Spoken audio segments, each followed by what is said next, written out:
Eram exatamente 19 horas e 12 minutos de uma sexta-feira chuvosa. Em São Paulo, na Marginal Pinheiros, o trânsito era um rio de luzes vermelhas e estresse.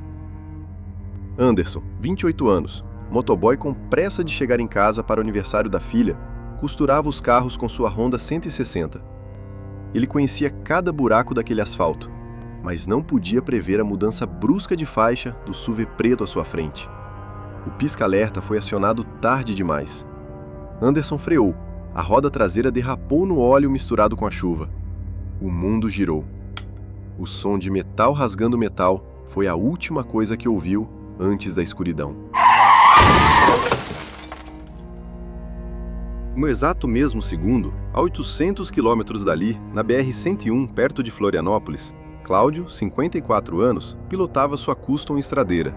Ele não tinha pressa. O vento do litoral batia em seu rosto. O som do motor era uma terapia. Mas uma carreta vindo na contramão, tentando uma ultrapassagem forçada na curva, invadiu sua pista.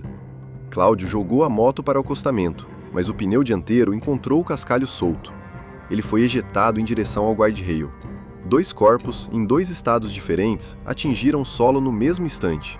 2 corações pararam. O barulho cessou. Não havia sirenes, nem chuva, nem dor. Anderson abriu os olhos. Ele estava de pé. Olhou para as mãos. Não havia luvas, nem arranhões. O capacete tinha sumido.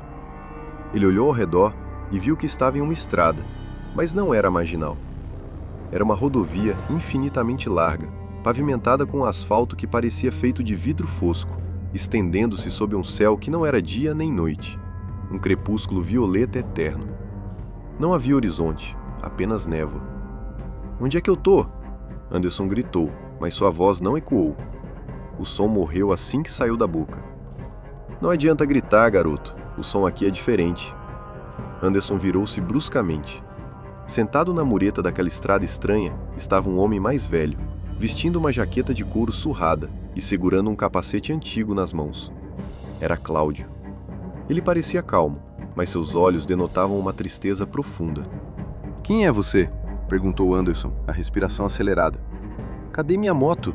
Eu caí. Eu tenho certeza que eu caí." "Eu sou o Cláudio. E sim, você caiu. Eu também." Cláudio levantou-se e caminhou até Anderson. "Acho que estamos no acostamento, filho. O acostamento da vida."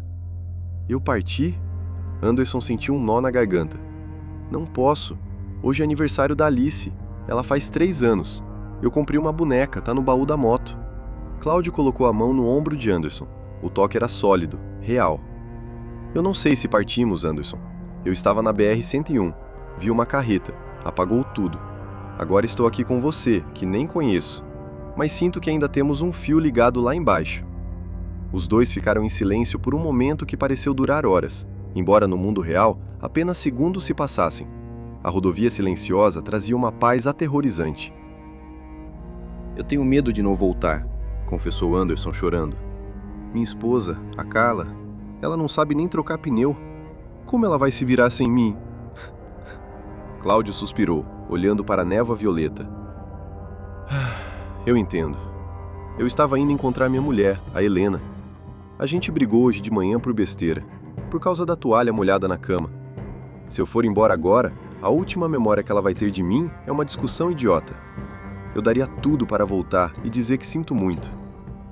"Anderson." O jovem estendeu a mão. "Meu nome é Anderson." "Prazer, Anderson." Cláudio apertou a mão dele. "Você pilota o quê?" "Uma Titan 160. É meu ganha-pão. E você?" "Uma Shadow 750. Meu brinquedo de fim de semana." Cláudio sorriu melancolicamente. "Engraçado, né? Cilindradas diferentes, vidas diferentes, mas o tombo dói igual." De repente, o céu violeta começou a pulsar. Uma luz branca, ensurdecedora, começou a surgir no horizonte, sugando a névoa. Um som agudo, como um apito contínuo, invadiu a mente deles. "O que é isso?" gritou Anderson, tapando os ouvidos. "Acho que estão chamando a gente!" Cláudio gritou de volta, sua imagem começando a ficar translúcida. "Anderson, se você voltar, lute! Lute pela Alice! Se você voltar, Pede desculpa para Helena. Anderson berrou, sentindo seu corpo ser puxado para trás por uma força gravitacional absurda. Eu vou! Foi um prazer te conhecer, garoto. A luz engoliu tudo, o branco absoluto. Se você está arrepiado com essa história e quer mais contos de terror reais toda semana, aproveita agora. Clica no botão inscrever-se, ativa o sininho e deixa o like.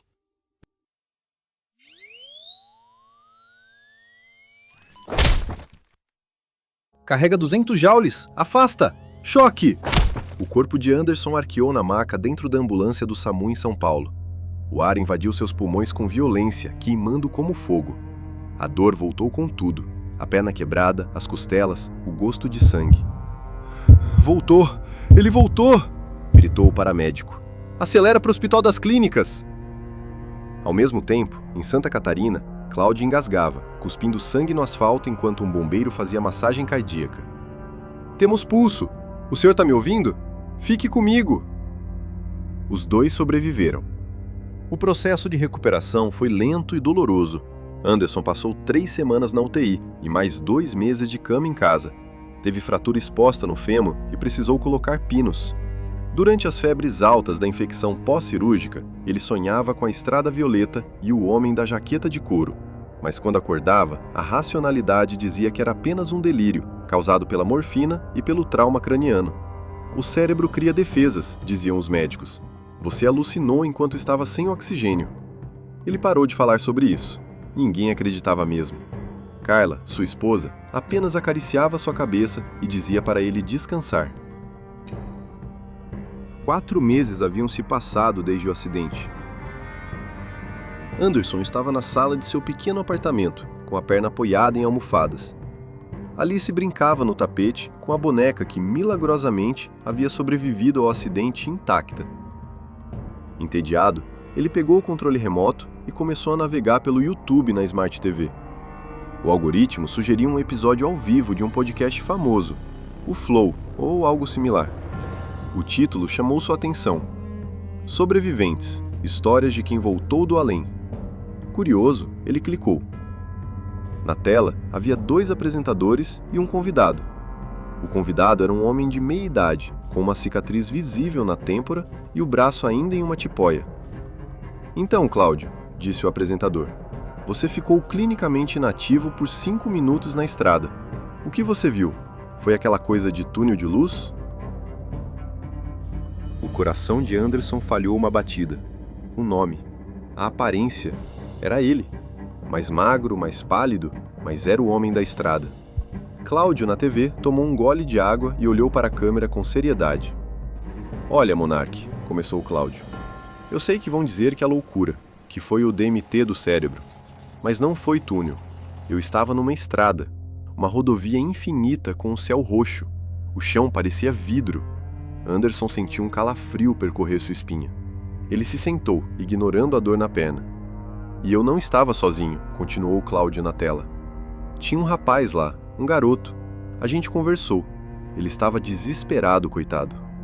Vocês conversaram? O outro apresentador riu, cético. Trocaram um WhatsApp no além? Cláudio não riu. Não, a gente trocou medos. Ele me disse que tinha uma filha pequena, que era aniversário dela naquele dia. O nome dela era Alice. Ele estava apavorado de deixar a esposa sozinha. Anderson colocou a mão na boca. As lágrimas começaram a escorrer sem controle. Carla entrou na sala, assustada. Amor, o que foi? Tá sentindo dor? Shh, escuta. Anderson apontou para a TV, trêmulo. Na televisão, Cláudio continuava, com a voz embargada. Aquele garoto me salvou. Ele me lembrou do que era importante. Antes de sermos puxados de volta, ele gritou para eu pedir desculpas para minha mulher, a Helena, por causa de uma briga besta sobre uma toalha. E foi a primeira coisa que eu fiz quando abri o olho no hospital. Os apresentadores estavam em silêncio agora. Você lembra o nome dele? Perguntou um deles. Cláudio olhou diretamente para a lente da câmera, como se estivesse olhando dentro da sala de Anderson. Lembro. O nome dele era Anderson. Ele era motoboy em São Paulo. Cláudio fez uma pausa e sorriu levemente. Se você estiver assistindo isso, garoto, espero que tenha dado a boneca para Alice. Anderson desabou no sofá, chorando copiosamente, mas desta vez, de alívio. Um riso misturado com choro escapou de sua garganta. Não foi coisa da minha cabeça, Kyla. Ele soluçou, abraçando a esposa que olhava para a TV incrédula. Não foi sonho. A gente se encontrou.